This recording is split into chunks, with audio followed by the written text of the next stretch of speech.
of the minutes, Councilmember Jurinsky, Councilmember Zvonek, do you have any changes and do you approve the minutes? Approved. Okay, thank you very much. Okay, well, welcome. We have Anders Jackson, the Director of Division of Youth Services, and Emily Hansen, the Legislative Liaison for CDHS. I appreciate you both being here to have this discussion on the juvenile bed discussion and to have that discussion with the Pfizer Committee. So welcome to our committee meeting today. So I will let you go ahead and start, Anders, with your presentation and introduction. Yeah, thank you, Ms. Lawson, and appreciate being able to spend some time with you all today. I know Emily feels the same way. And so, again, my name's Anders Jacobson. I'm the Director for the Division of Youth Services, and we were invited to come and really answer any questions that you may have on the topic of detention beds, which certainly before the previous session that we just had was a hot topic, and I think a lot of questions were out there. And you know, as a stakeholder to this, as your group is, as we are, I think for us, we want to come to the table, hear what you have to say, what questions you may have, anything else that we may be of assistance to you today, and of course answer any questions. So that's really what we are here for today. Again, is to hear from you, and if there's any areas that we need to problem solve, educate on, or partner on as stakeholders here on detention beds, we're at the table to do that today. Okay, and Anders, I know that we did get the slide deck, so I don't know if there's anything that you want to present on this. We did get the slide deck of the presentation. So I don't know if you wanted to go over that or if you just want us to go into discussion. And has all my colleagues received the slide deck? Councilmember Zvonek, Councilmember Jurinsky. Yeah, I did see it. Okay. Okay. Is there anything that you want to maybe? We have the slide deck. Is there anything that you want to maybe talk about in this presentation that we got, or? Councilmember Lawson, if I may, the slide deck was briefing and backup materials for council members. There is no presentation today from CD. There is no presentation. Okay, thank you, Liz, for making that clarification. Okay, so with that, Councilmember Zvonek, let's go ahead and start with you with any discussion and then questions. Thank you, and thank you for joining us. So obviously last year, as you mentioned, during the legislative session, this was a hot topic, and I actually proposed a resolution from the city that was passed, suggesting that we should get rid of any sort of cap that we have on juvenile beds. The thinking is that it's completely arbitrary, and it's detached from the reality of what we're seeing in our communities. And the point is that if there are types of crimes that we all acknowledge that juveniles should be detained for, right? There are certain types of crimes we say there are beds available, whether it's one or whatever the cap is, that young kids should be detained for. The challenge has become and it's an unfortunate reality, is that the number of kids committing very violent crime has been increasing. And so much so that we've had situations in our jurisdiction, which is divided between multiple judicial districts, where judges have been faced with the decision of either keeping a kid who just committed a crime in juvenile detention, or releasing another kid who's in there who was already taking up bed space because of a crime that they had committed. And where my problem with this is that we're essentially doing two things. One, we're further endangering our community by putting these kids back out into the community, where we've seen an escalation of crime committed by these young kids. And then secondly, we're also further jeopardizing the young kids' futures, right? These young kids who are committing violent crimes such that they would typically be held in juvenile detention. We're releasing them back into the same environment with an ankle monitor because we don't have bed space. And we don't have bed space because, and I understand that it's a policy decision made by the General Assembly, and it's your job to execute that policy. But my hope is, one, I would like to see there be no limit, right? I'd like to see as few people in juvenile detention as possible, but I don't think there should be some sort of arbitrary cap. Second, if there is going to be one, my hope would be that we could explore looking at making it all of the beds floating. And what I mean by that is I know that there are some judicial or some jurisdictions where they're not reaching their cap limit. And then there are others that are.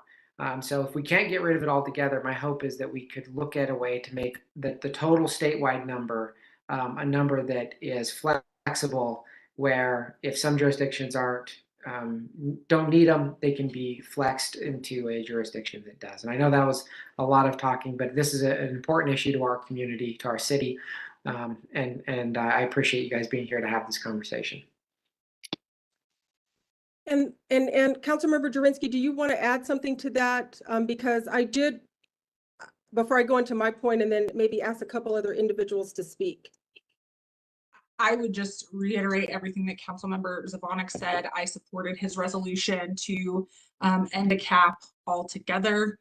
It seems absurd to me. And like he said, just an arbitrary number thrown out there to have any sort of bed cap at all. I mean, if these juveniles are committing crimes, judges should not be put in a situation where they are forced to start releasing juveniles, based on the severity of their crimes. I mean, having floating bed space would certainly be secondary, but very secondary to me. I truly believe we should not have a cap at all for juvenile bed space. And just to kind of add to this, and then I wanted to see if a couple other of our city staff could chime in. Anders and Emily, as we know, last week we went and we launched the SAVE program in Aurora. So for our focused deterrence program. And with having this cap, I mean, it's going to make that a little bit difficult because juvenile crime is up. And so I just wanted to see if Lieutenant Hildebrand or if Joseph D. Herrera with our Youth Violence Prevention Program would like to speak to some of that, just to give some context to the implications of having the cap currently. Hello, everyone. This is Division Chief Hildebrand. I'm one of the PSP point of contacts for part of the National Public Safety Partnership. And coming from that, we're instituting a gun violence intervention program, which has one of the key components to that is to have a deterrence effect. And since we are focusing on juvenile crime, and a lot of the individuals that we're going to be that are going to be participants within this program will be juveniles. And one of the things that's going to be important is that we are able to hold them in a pretrial capacity, especially if they're committing crimes of violence, so that they're not being able to go back out and just continuing to commit crimes over and over again. We can get some resources plugged into place in a pretrial environment and give them the best opportunity for not, for one, when they're going to deal with that current case, and that's going to be what it is. But what we're really looking at is trying to stop future crimes that are going to occur as well. And when we don't have them detained and there is no sense of accountability for some of these crimes, because unfortunately each jurisdiction is forced to make a decision of what the lowest level crime is to do a release on a weekly basis. They meet the district attorneys are sitting there and saying we have 35 beds and we have 37 people, so 2 of them are going to have to get released back in the community. And one of the things I saw that was interesting is when I looked at the slide deck, that it looks like nonviolent offenders are being housed less and violent offenders are increasing, and we're making that adjustment. One of the things that was interesting is some of the nonviolent crimes that were talked about in there are burglary, possession of firearms, and sex assault, some of those. So, inevitably we're likely releasing people that have a propensity for serious crimes, although they might not fall under the be considered violent crime under your protocols. But we know that the burglary is the next burglary with a shooting, or the next carjacking, armed carjacking. And we need to keep these juveniles in custody, not only for the safety of the community, but for their own safety, because they're not making great decisions. So one thing that's challenging is I know there's going to be an adjustment in bed space, but I don't know exactly how that's going to be deployed. And I don't know why each jurisdiction has a set number and why it's just not statewide availability. And we look at, okay, well, now we have 37 offenders and this jurisdiction has 4 beds available. We have the extra beds in Arapahoe County. Those individuals are housed, and that's just 2 less people they take in at that other facility. Now, that's not the goal of this, is to have enough beds, to get rid of a cap. So whoever needs to be detained can be detained. But if that's the only way we can accomplish it, because what we're finding in the metro area is crime is going up and having a larger effect, especially with our juvenile population. And these arbitrary numbers are really affecting our impact on violent crime because we can't keep the offenders off the street. I see Chief Acevedo. Chief, would you like to make a point or comment or ask a question before we have them respond to the questions that have been asked? Well, good morning. Thank you, Chairwoman. I would just echo the same things that Chief Hildebrand just his comments. And the other piece for me is that one of the things that we hear frequently is that all the bed spaces are never fully taken. But that's if you look at bed spaces throughout the state, when in fact our bed spaces in RAR are frequently, occupied. And the problem is these kids are going in one door and out the other. And we just feel that eventually people are getting hurt, including the kids themselves. So we're not able to remove them from circumstances that really go from bad to worse for them, and eventually to either the cemetery or to the morgue or to a life in prison, because there really aren't very many options. And so the more bed space, bed space should be based on need and not necessarily an arbitrary number, especially when you look at the total numbers have gone down, been reduced significantly over the years. So I don't want to belabor the point, but I look forward to the conversation. Thank you, Chief. And then I'm just gonna, Joseph D. Herrera, do you have any comments or anything that you would like to add or a question? Joseph is with our Youth Violence Prevention Program Manager. Thank you, Councilmember Lawson. I mean, just to kind of reiterate everything that has been said, I would echo, starting with Councilmember Zvonek all the way kind of through the crew. I do think that it will be, as Chief Hildebrand said, I do think it's going to be kind of interesting with our SAVE program, just kind of the impacts that this cap could potentially have. But I just want to echo everything that everyone else has said and kind of feel the same way. So I appreciate you having us here. Okay. Can I add one thing, council member? Sorry. Yes, please. One thing in the slide deck, and I think it kind of threw things off a little bit, is there was a slide there that talked about each facility and what their capacity was. And then that totaled a number of 215. And then the number next to it was a max count. And that number added up the facilities and came out to 208, which would indicate that there was space available out there potentially. But when I did the math and added those numbers back up, it looks like our capacity max count was 224, which would mean instead of a 7-person deficit throughout over the year, that we're actually over by 9 because we had the ability to go over capacity for a short period of time. So I think when we're looking at this and we're looking at, well, maybe there is bed space available out there in the state that we could look at doing.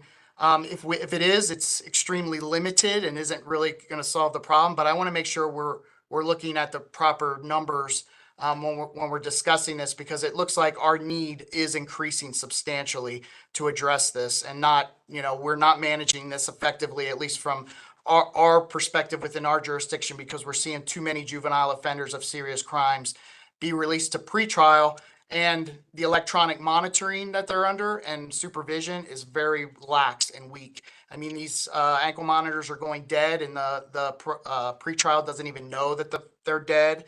They're committing crimes because we try to get the data back to show that this person who was on an ankle monitor was at a crime. And they said, oh, well, that ankle monitor died 3 days ago.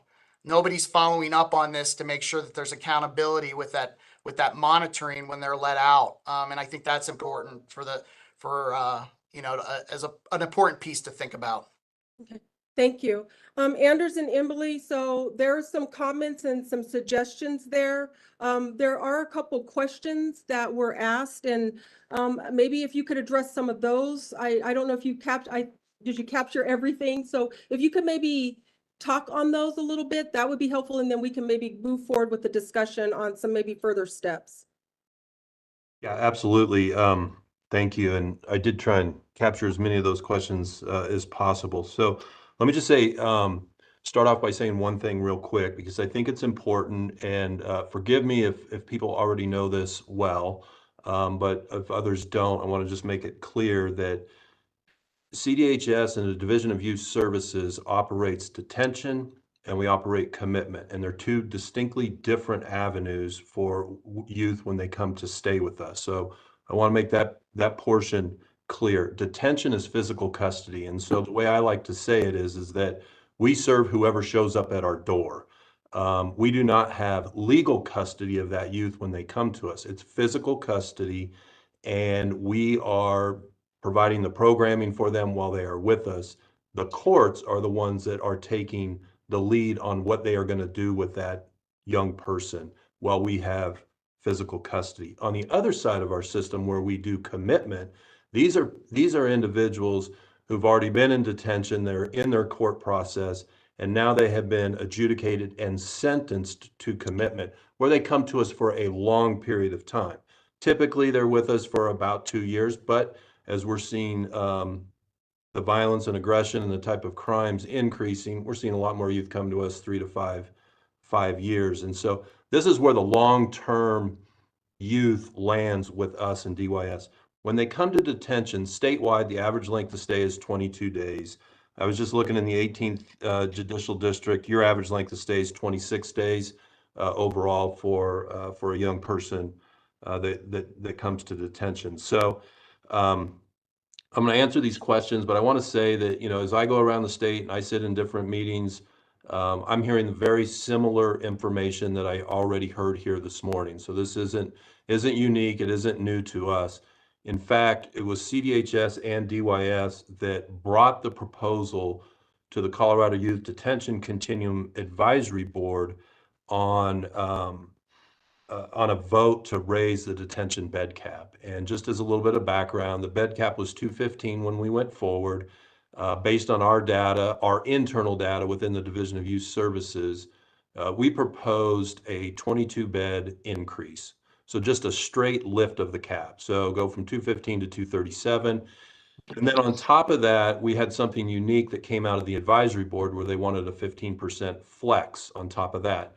So if the state needed to increase beds, you didn't have to wait in between legislative sessions. So that was the issue behind that. So that's what the board put forward. As it went forward as a proposal, we ran it through the Joint Budget Committee because we just wanted to increase our funding, and it was only moved forward at 237 beds. Long story short, as many of you know, the 237 beds are still out there and available, but the 22 that are on top of that 215 are now called temporary emergency beds. And there's a whole nother process to go through now to access those additional 22 beds. It's not like accessing the 215. So I just wanted to provide that as a little bit of background.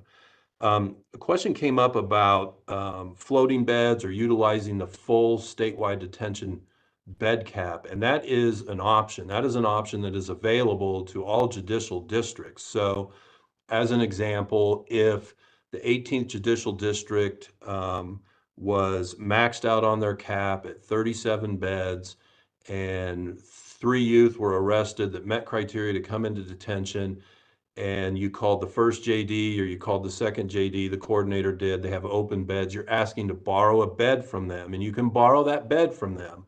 But that bed is going to be it's going to be their bed. It's not going to be in the Marvin W. Foote Youth Services Center. It's going to be over at Gilliam Youth Services Center or Rocky Mountain. And that youth from the 18th can be placed there under a borrowed bed.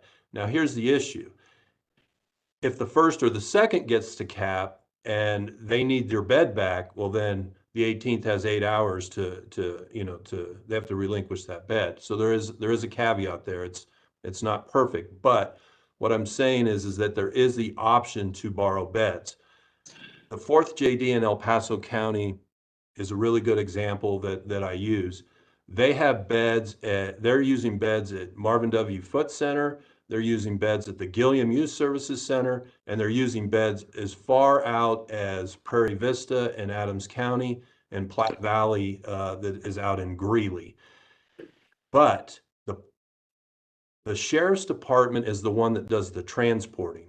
So you can imagine in this example where the 4th JD in El Paso, the El Paso sheriff now has to go and pick a youth up in Greeley or Adams County or Denver and bring them back for court and then bring them back to their bed. And so that's an issue that's out there as well. People don't, but they don't particularly like that much. In the Denver Metro, it's a little easier.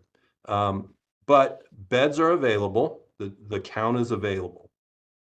If we were to hit 215, which we have not hit 215.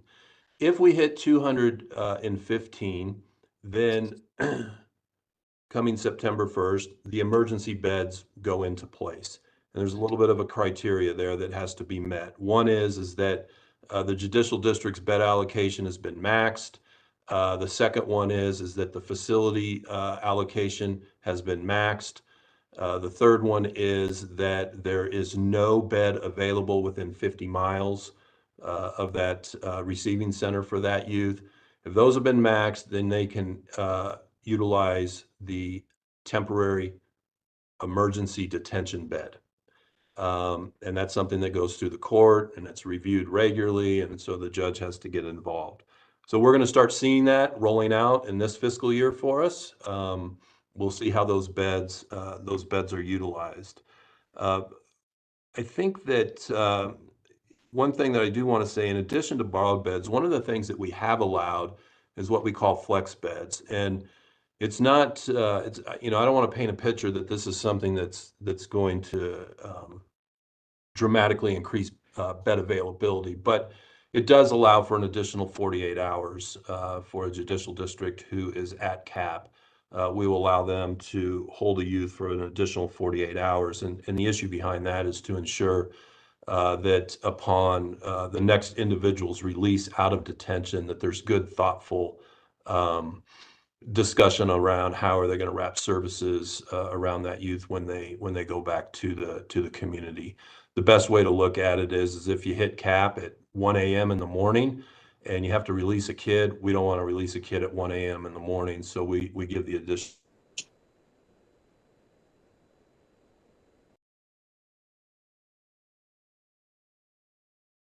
I think Andrew, I thought you had No. frozen.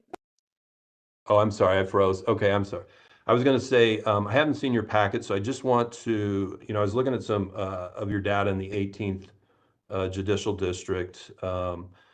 So year to date, you guys are running 34.6 ADP, average daily population.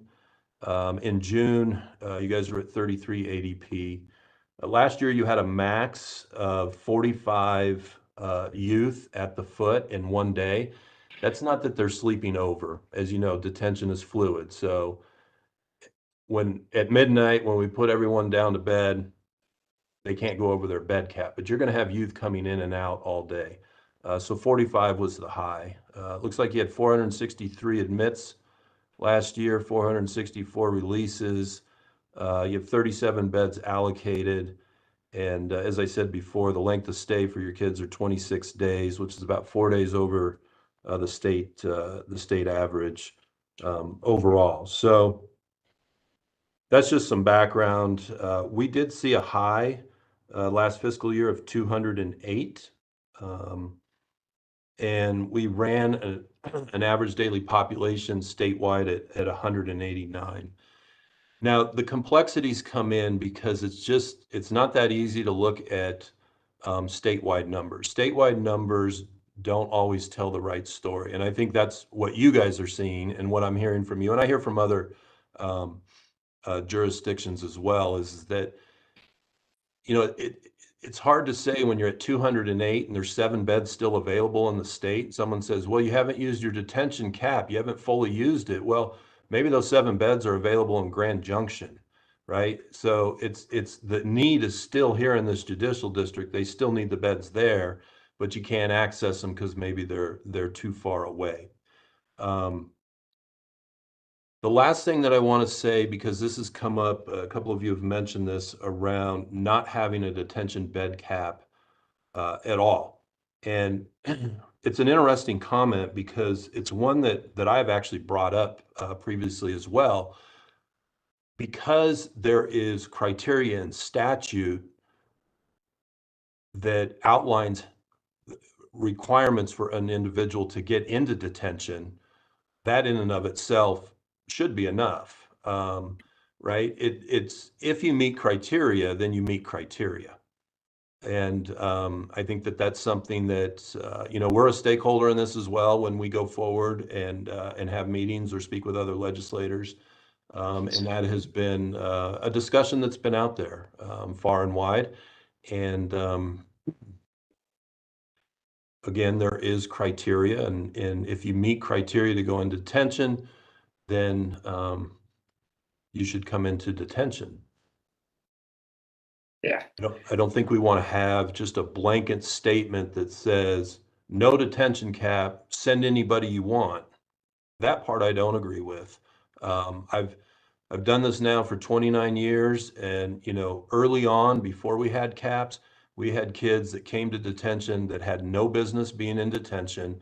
They were incredibly low-level offenders, predominantly wrapped up in child welfare. Family didn't want them back, or child welfare didn't have a placement for them, and they would linger in detention for days on end.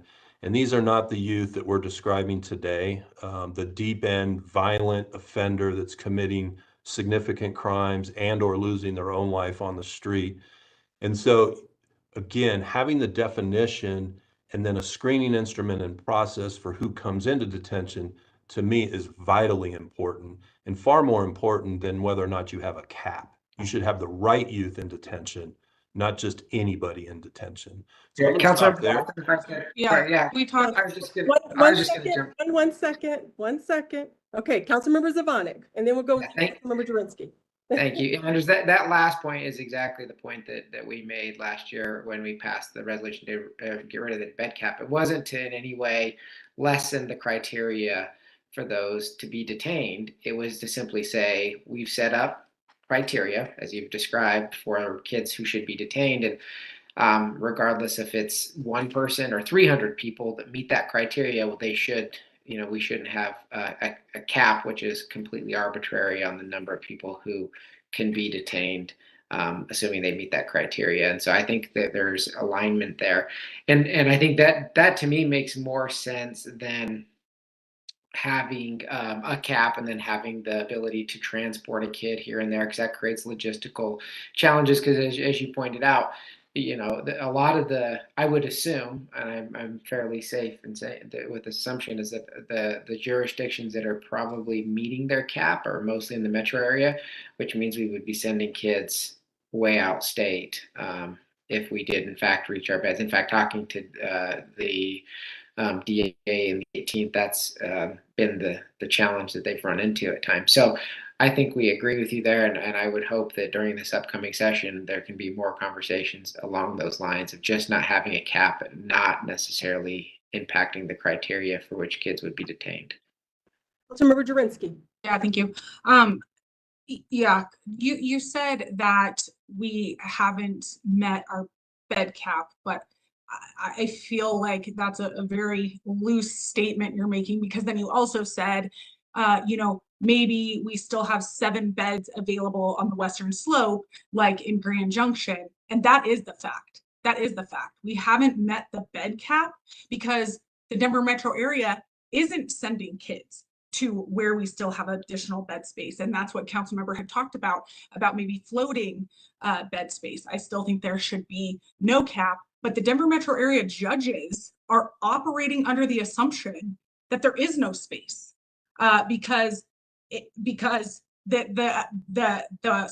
western slope, the eastern slope, they're holding up these slots. Well, that doesn't help the metro area. So that's a pretty false statement. And our judges here are operating under the pretense that we have absolutely no bed space, because in fact, in the metro area, we don't. Mr. Anders, I don't know if you want to respond to that. to the comment, Councilmember Jurinsky? Yeah, couple things to both of the comments. One is that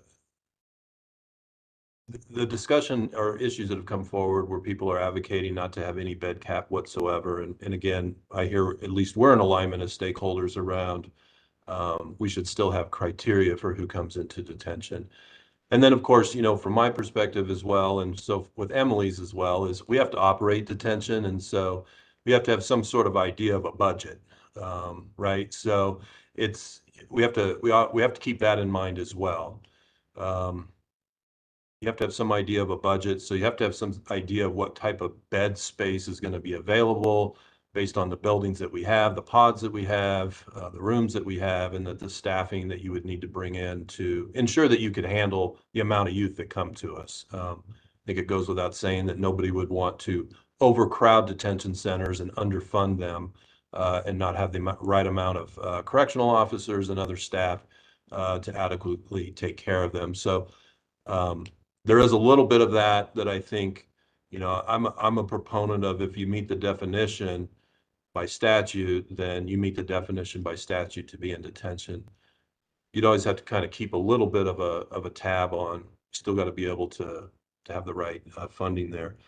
In terms of the other comment, I'm not sure that I'm saying anything different than you are, and maybe I didn't say it correctly. What I am saying is that we, meaning me, Emily, as CDHS and DYS, we often get asked, why are you asking for more detention beds when you haven't even hit 215? We get asked that question.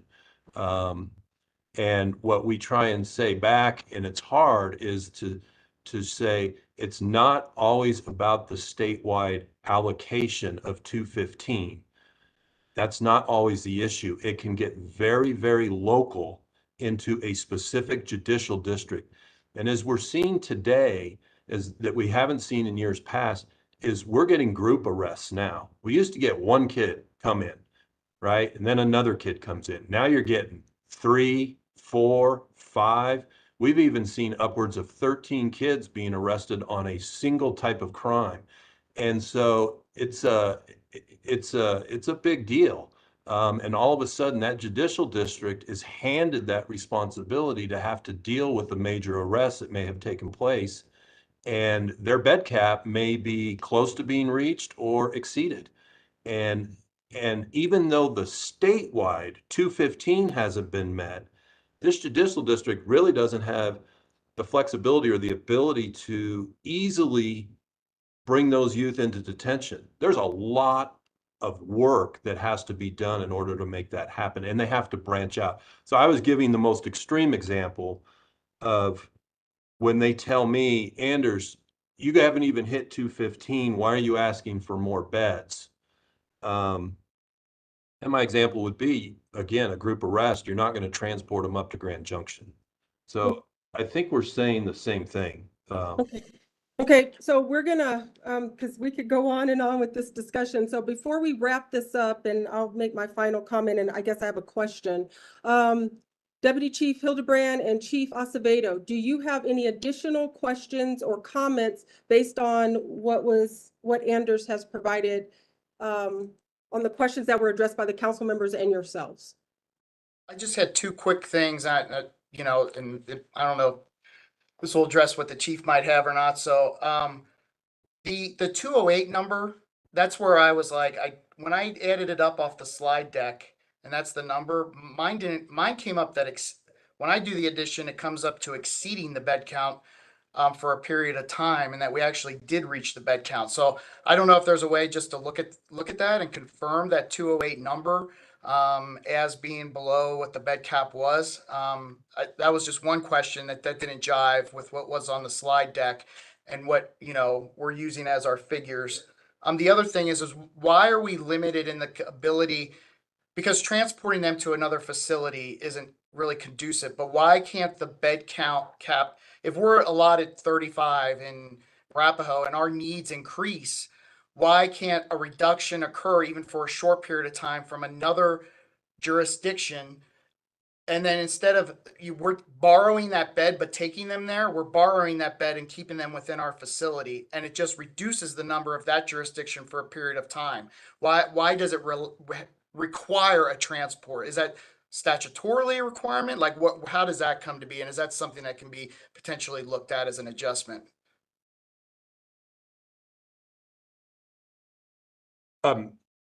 So yeah, good point. One is I haven't seen this slide deck, so I'll get with Liz. I do know that I have our information here because we actually outlined the last 5 years of what we call youth center strain max counts that we were using when we were making the proposal to increase the bed cap. So I'm not sure if that was average or the current daily use, the highest daily use, as opposed to, as I was describing before, you can get lots of admissions and discharges in a day, but at midnight, when everyone's heads down at rest at night, we can't be over, that 215. But I'd be more than happy to take a look at it and get back with you for sure. The second part to your comment and question is a good one, and it's one that the Colorado Youth Detention Continuum Advisory Board has wrestled with. They call it ghost beds, is basically the term for it, and it is exactly how you have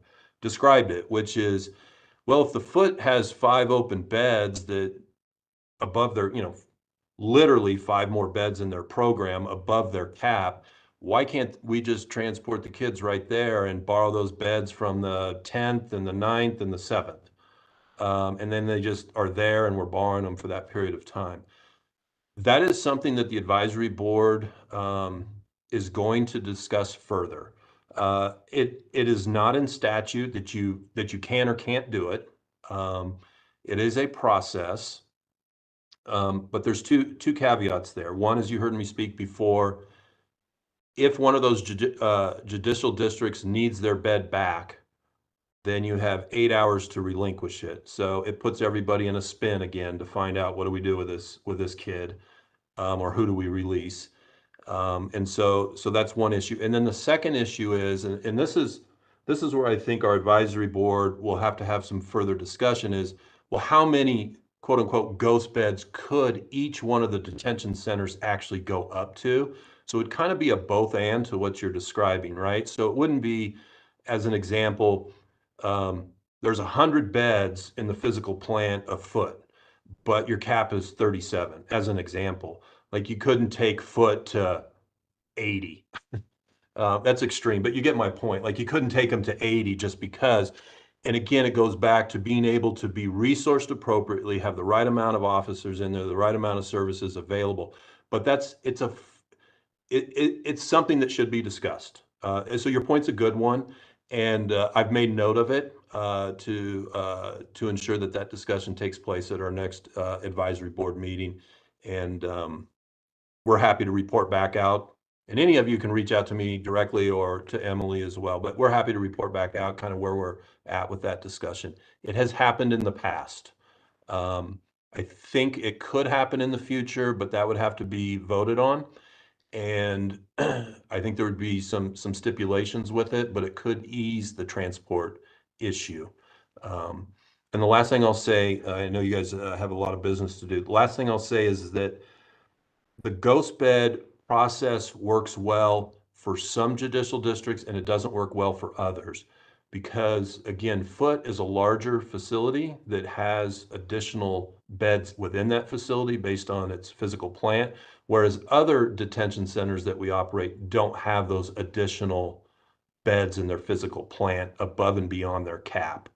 And so they wouldn't have that option for the ghost beds. But it's something that will certainly be discussed. Well, Anders, I thank you and Chief, I wanted to give you the last comment before I make my comment, and then we're going to move on to the next subtopic. Did you have any final comments or questions? Yes, ma'am. Thank you again. And thanks for the presentation, for meeting with us. And I would just reiterate that anything you can do, because it doesn't do us any good in the Denver metro area that you don't reach capacity 300 miles from here. We need to worry about capacity in RAOR.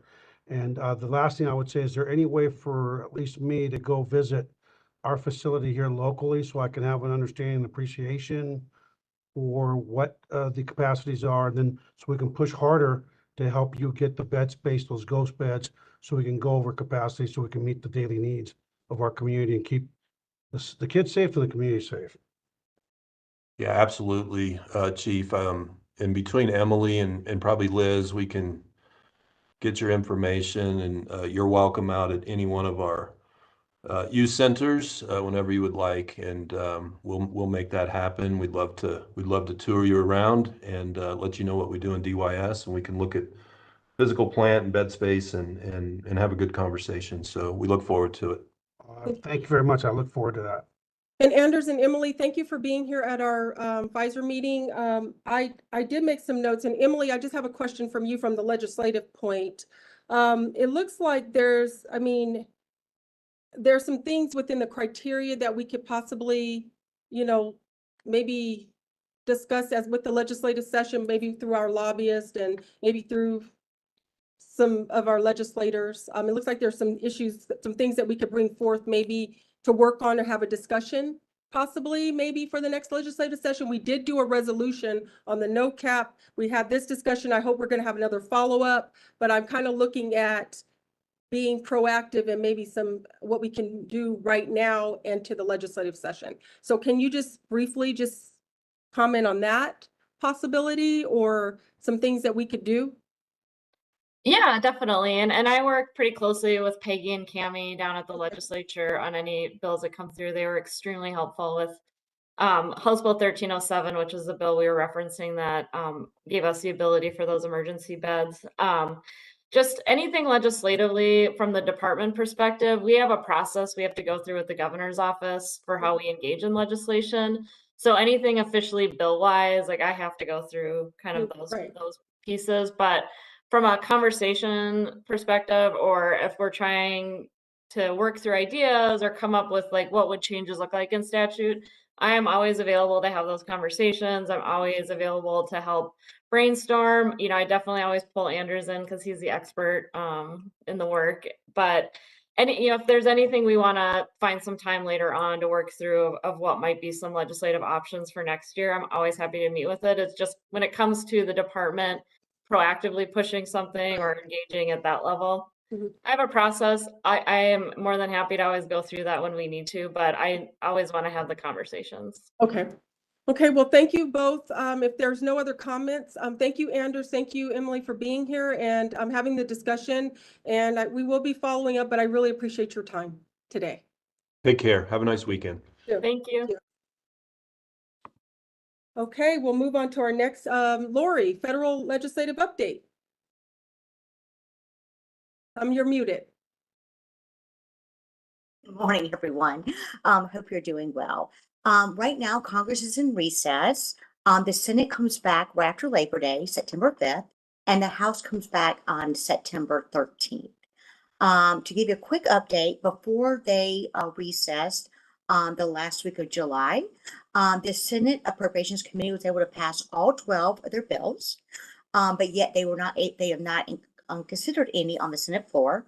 And the House Appropriations Committee was able to pass 10 of the 12. The Senate returning on September 5th and the House returning on September 12th, they're going to have to pass a continuing resolution to continue funding the federal government as the end of the federal fiscal year is September 30th. Adding to the complexity of this appropriations process is that the president recently requested $40 billion in supplemental funding for Ukraine, disaster relief, and also fentanyl. The Senate Appropriations Committee chair and vice chair, Democrat and Republican, have agreed to, on a bipartisan basis, to add $13.7 billion for emergency appropriations, including defense, and then also non-defense, including disaster relief.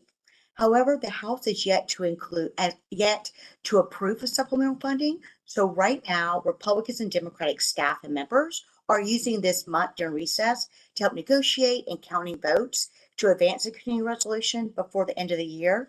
And that way they'll buy more time to pass the 12 appropriation bills for FY24. Speaker McCarthy held a meeting this past Monday with House Republicans, his caucus, and he told them that he wants any continuing resolution to last no later than early December, so members could go back home and avoid being here in DC in the Christmas holidays. So any questions? Any questions from Councilmember Zvonek, Councilmember Jurinsky? Federal legislation? No questions for me. All right. And one Okay. more thing to add, this past week, well, I think today, the city submitted a grant application for the program called Protect. This is a new program that was created in the bipartisan infrastructure bill to help mitigate emergency extreme weather events. And so the city applied today for, I'm trying to get the name of it, is Box Elder Creek that continuously floods.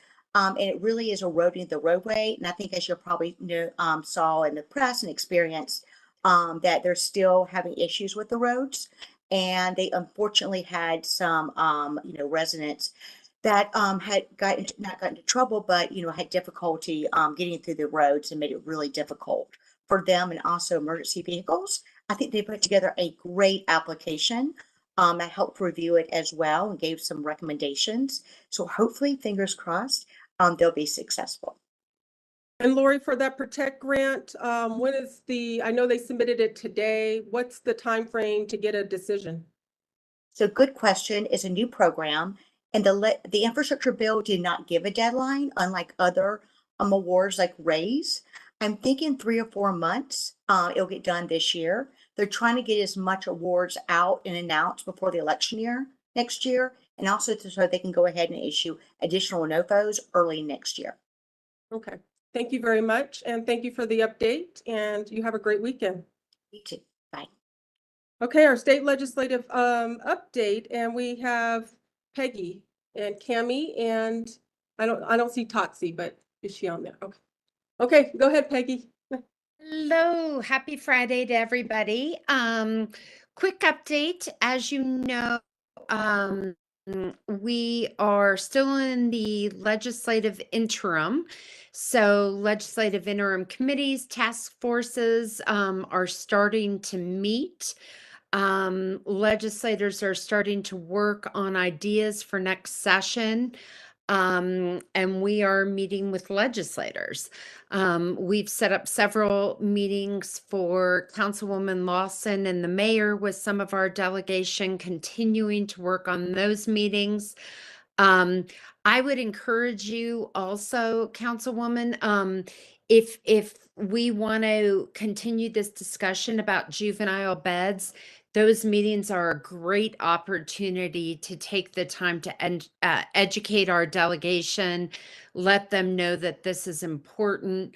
It obviously is going to require a statutory change. I think it may be difficult in this political climate, but certainly I think, if this is something we want to prioritize as a city, that's the exact kind of issues we want to be talking to our delegation during the interim. So just wanted to put in a plug for that. And as issues continue to come up, let's add that to our list of things to visit with legislators on.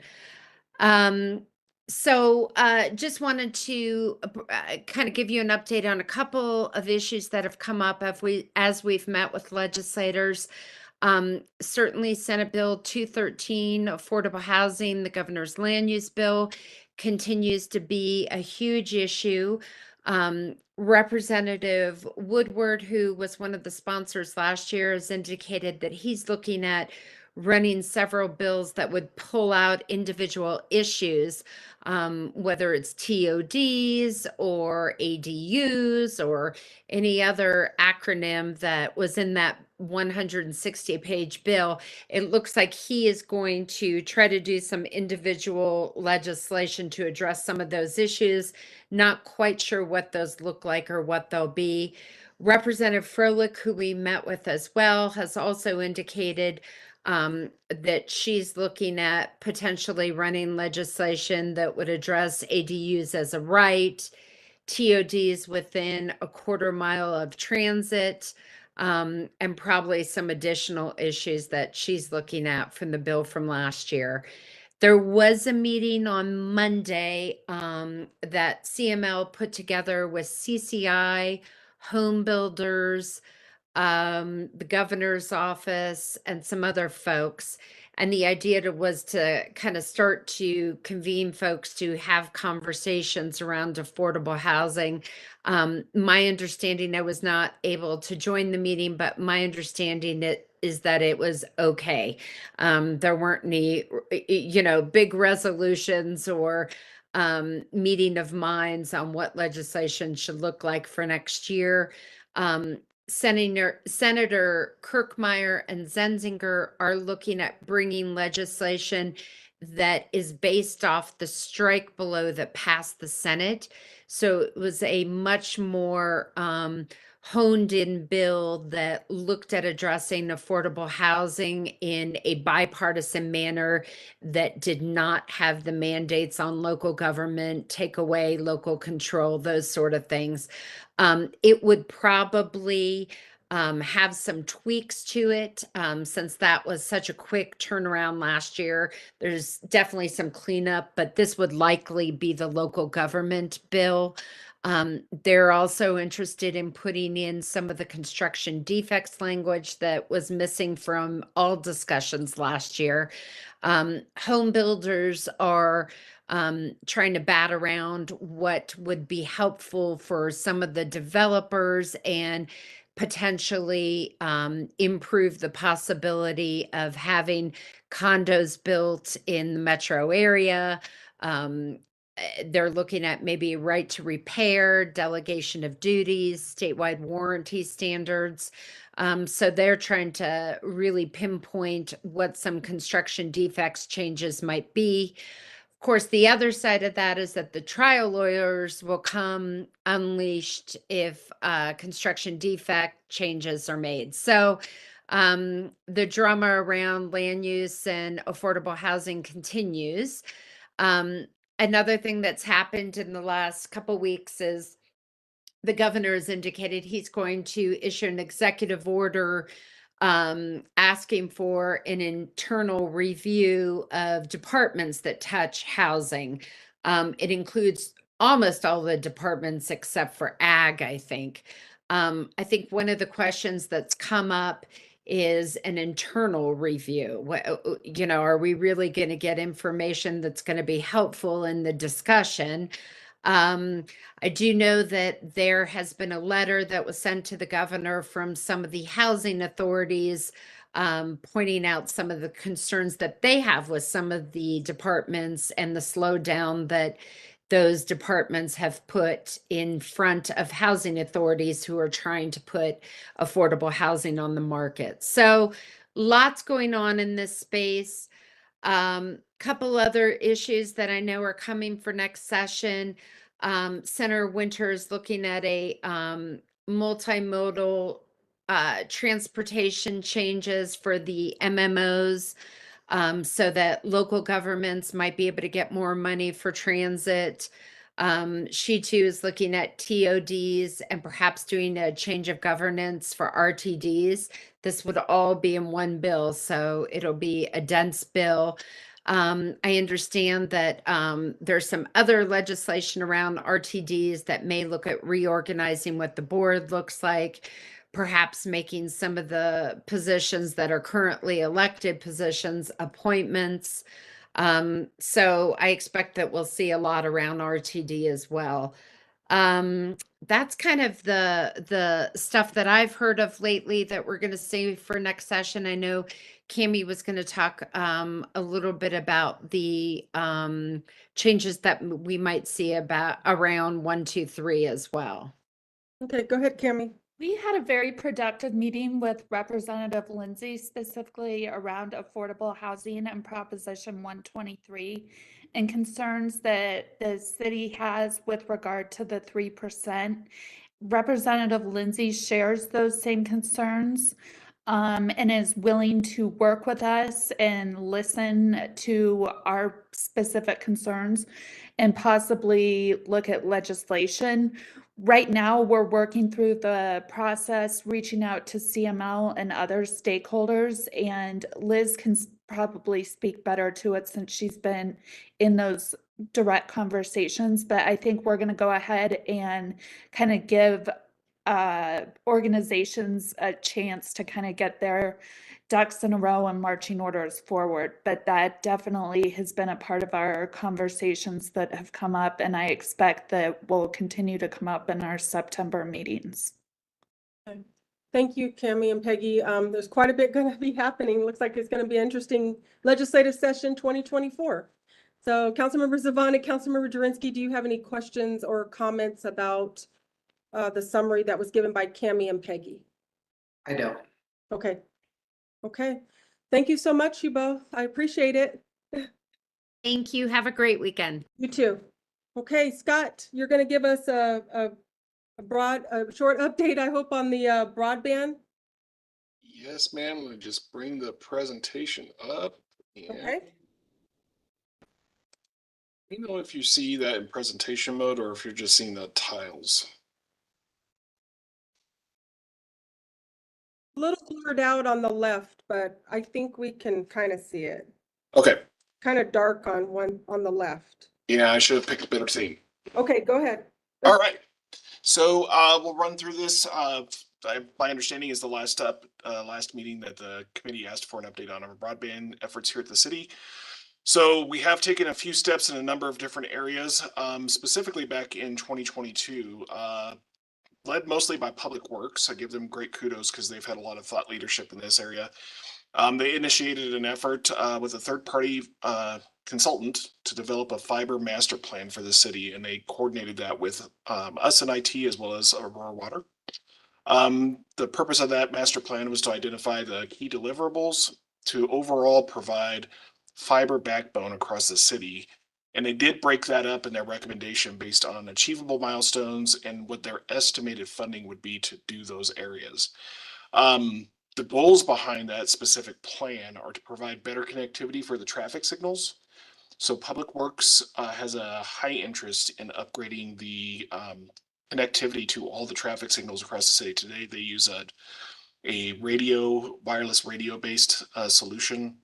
And as the city continues to grow, that solution is it's reaching the max limits of where they can reach with that connectivity. So they have a high interest in providing fiber connectivity to the signals instead. And then by doing that, they would also have the benefit of being able to do more advanced intelligent traffic control systems. Since all of those are roadways past many of the city facilities, along the way, our goal would be to interconnect the libraries, recreation centers, any of the other community centers that are along the path, so we could provide better connectivity to those areas. By doing that, we'd be able to stand up additional programs, be able to provide better service to those locations, which in turn provides better access for the community, specifically for the guest Wi-Fi access and some of the computer labs that the library has available to the community. And then I know that last time I spoke with Midori Clark in library, they have a number of digital literacy programs that they are already have underway and others that they would like to pursue.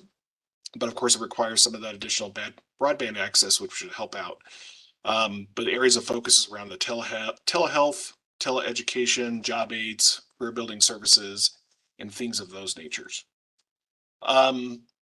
So some of the specific funding that's out there, I'm sure the committee is extremely aware of these details, but just to recap, the IIJA did invest heavily in overall nationwide infrastructure for roads, bridges, transit, rail, among other priorities that did include broadband. There was 1.2 trillion total spending authorized over 5 years, consists of formula and competitive grant programs with coordinations at various levels, state and local and other divisions within the federal programs to deploy those and use the money more effectively. They do highly encourage partnerships through a lot of those engagements.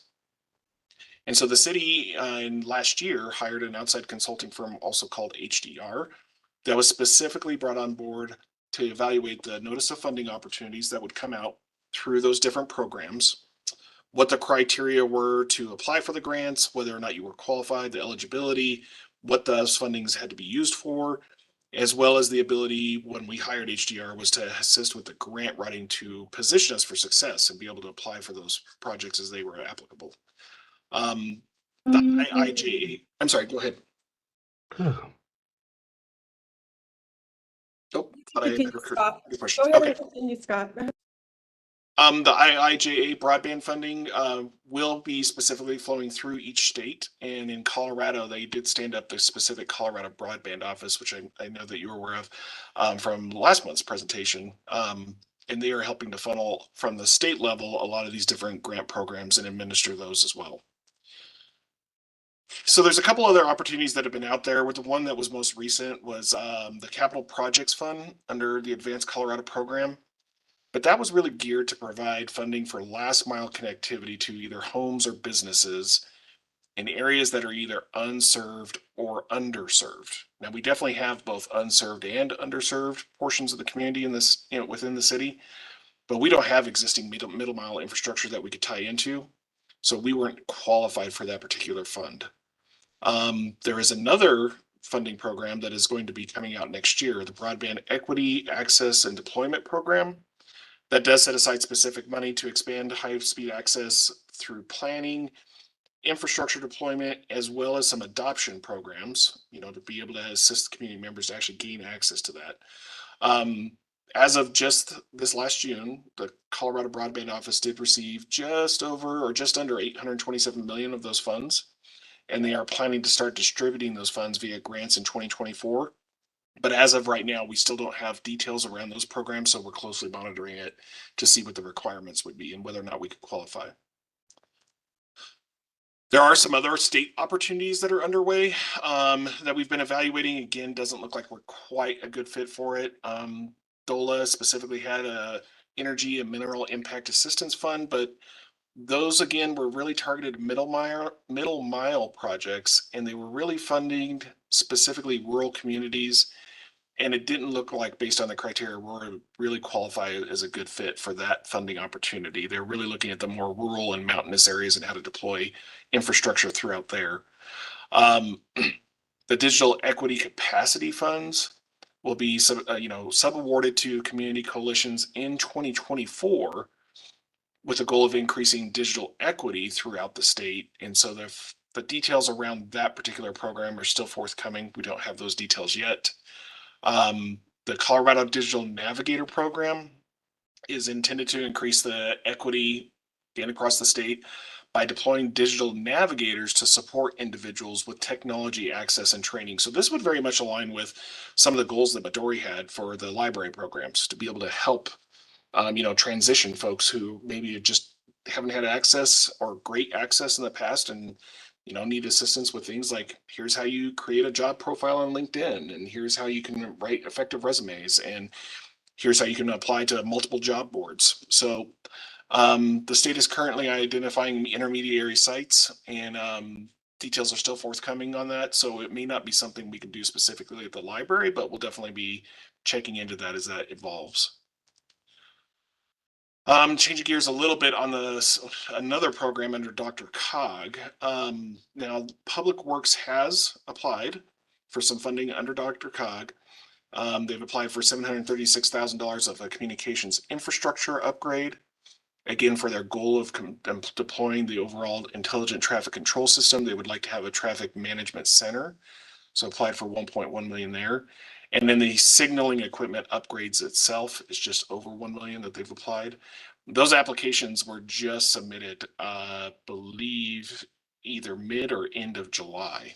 So it's going to be a period of time before we hear back on those. But Carly Composano in Public Works over the traffic division is making a more detailed presentation at TAPS next week.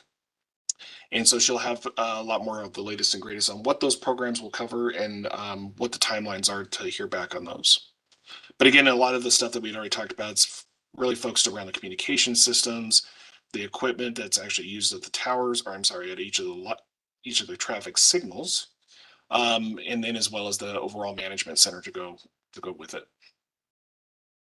There is something that the FCC launched back under ARPA funds, actually. So this will go back to late 2021, early 22, which is the Affordable Connectivity Program, which is, in just another way of saying it, more or less a stipend for folks who qualify for the program.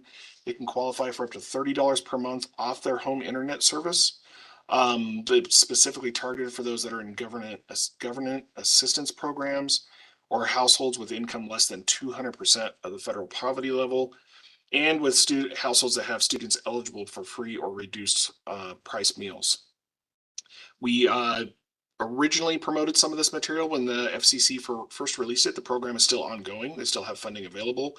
It hasn't been well adopted nationwide, and so the FCC themselves have put together additional adoption materials to help promote the program and make people aware of it. So we are working with communications and as well as Jessica's staff and HCS to try and identify more targeted areas that we can display this information and make people aware that it's out there and that they should apply and see if it's something that they could qualify for. And then finally, we did want to just highlight one area that we were successful. We applied for a grant, not specific to broadband, but there was an emergency connectivity fund that again was part of ARPA. For eligible schools and libraries, the program covered costs for laptops and tablet computers, Wi-Fi connectivity, the devices necessary for connectivity for use by students, school staff, or library patrons. So we were successful in that. We applied, partnered with Midori again, and we were able to receive 30 grand in funding for Chromebooks that they now have available for checkout at the various libraries throughout the city. So that was a good little success, and we're very happy with that. And that is the last of my current update. But we do have Christina McClelland, who has been pivotal in a lot of this as well. She's with the finance department focusing on grants. So any questions that the committee may have? Okay, is there any questions from Councilmember Zvonek and Councilmember Jurinsky on the update on the broadband grants? I don't have any. Okay, Councilmember Jurinsky. I just had a question as well. My just general question. Thank you for the presentation and giving us the background on all the grants. I hope that you might come back because what I see that you guys applied for all the grants, but what I kind of want to know is when the city of Aurora gets this or has the money, because I think it still has to flow from the state to the city. I hear a lot about the libraries and all of that and the connectivity in the libraries, but what I hear from constituents, and I know you have the connectivity program that people can get on, is about getting access to certain areas of communities that don't have speed like other areas. So there's kind of a disadvantage there in some of our areas. So I'm going to be interested in learning more about what the city is going to do exactly with this money. I know you kind of touched on some of these things, but I didn't hear a lot about emphasis in the community and people who don't even have the right speed to do something in their home or some kind of program like that that maybe the city could help with, or maybe something with a financial situation or something like that. So that's kind of, we could talk a little bit about that, but that's kind of what I would like to hear in a future update. Sure, and if I could just clarify, please, Councilmember Lawson. So Yes. specifically, if I understand correct, because I know you and I have chatted offline regarding some of the constituents and the challenges that they've had. So specifically looking at how we could provide potentially better opportunities for areas that have no choices or a choice, and those choices are very limited in the speed and capacity, or maybe it's even a cost barrier. Is that specifically the kind of what you were looking for? Yes. Yeah, absolutely. If you'd like, we can definitely have some more conversation and come back to the next Pfizer with another update. Okay, thank you so much, Scott. I appreciate it. Absolutely, thank you. So we're going to have Liz, legislative position changes. Chairwoman, yes. I just want to Chief- apologize to Chief Scott. Alfredo. He didn't put me to sleep. I didn't sleep last night. I Oh. was up very early, so that was my big yawn. I went to myself on the sword. Oh, no problem, Chief. Sorry, Scott. It wasn't your presentation, I promise. No problem, Chief. We were Sorry. wondering who it was. I was just like, oh, okay. Okay, Liz, you're up with the legislative position changes. Thank you, Councilmember Lawson. So what I wanted to present today, and it's in the packet on page 21, is I wanted to propose a revision to the positions that the city can take on legislation for this upcoming next session. This is really to be more in line with the Colorado Secretary of State's office and also more in line with how our lobbyists report on the positions that we take, in an effort to be a little bit more clear and transparent with our constituents on kind of what the positions are that we're taking. So in this, we would have then 5 positions: support, oppose, amend, monitor, and then none is also a reporting option that the city would be able to take. Again, this is on page 21. I know it's been a long meeting. I'm happy to go into more detail or answer any questions. Is there any questions from Councilmember Zvonek and Councilmember Jurinsky? No, seems pretty straightforward. Okay. Okay. So Liz, I don't know, can we just move this forward through this committee as approval, or does it have to go through the full council? I will need to double check on that. I think Roberto? might have. You have authority. You have authority as the FISER committee to do that. It's not in council rules, so it's really a decision of the FISER committee. We will let council know that that's how the positions will come forward once the session starts in January. Okay, thank you, Roberto, for that clarification. Okay, we have a water update. Kathy. Good afternoon. Happy to say I have a very short update. So as Peggy noted, that it's interim session and the task forces and the interim committees are meeting. And so we're still actively involved in the Colorado River Drought Task Force that has started. And then there's some interim activities on the state wants to develop a dredge and fill program. So that's Waters of the United States. I don't have any specifics to report as a lot of those stakeholder groups and task forces have just started. And then also we had a very good water tour. Sorry to have missed all of you, but it was a perfect weather. It was great conversation and everything went off without a hitch. So that's it. Okay, thank you, Kathy, for that update. I wanted to, for miscellaneous matters for consideration, I want to talk about the November FISER meeting. I think the intended date, Liz, that we had for that FISER meeting was, I think, is it during the National League of Cities conference? That is correct. Yes, okay. That's I was wanting to see if my colleagues would be willing to, we could do it now, or I could have Liz send out potential dates of what we can, when we can do that last meeting in November. And the National League of Cities conference is during the week of the November 13th. Well, it's, I think, when is it? It's during the week of the 13th. The meeting that would be in question to move would be the November 17th meeting. 17th meeting. So Councilmember I'm available the 10th and the 24th. Okay. Councilmember, the 10th is Veterans Day, so. It's the day before. I don't know if everybody's off, but. And then you have your public safety meeting on the 9th at 1. Yeah, so I can do the 10th or the 24th. Okay, Councilmember Zvonek, what day would work for you? Those are fine. Okay. So the 24th is the day after Thanksgiving. I don't know if anybody's even working. Right. Is everybody working the 10th, or is everybody taking that off too, the day before Veterans Day? I think those are both the observed days. Yeah. So then the 3rd. I'm available the 3rd. Okay. Councilmember Zvonek, would you be available on the 3rd? Yeah. Okay. What time would you like to do? 1 o'clock, or can we go with our standard time of 1 o'clock, or do we need to do earlier? I'm available at 1, but. 1 is fine. Okay. Yeah. Okay. One is fine. I do want to bring up though, for September 15th, if we hold the 1 o'clock time frame, Chief Acevedo and myself will not be able to attend. So if Councilmember Zvonek can, then you would still be able to have the meeting. Otherwise, we would both be able to attend if we move it to 11. Okay. That would work for me. Councilmember Zvonek, for the September 15th meeting, would you be available at 11? I'm not, no. You're not? Okay. So just keep it at 1. Okay. As long as you, Councilmember Zvonek, you can have the meeting. Okay. We'll keep that one at 1, and then Liz will take the next meeting, the November meeting, to the 3rd at 1 o'clock. Okay, if there's nothing else, our next, we have already discussed the September 15th meeting.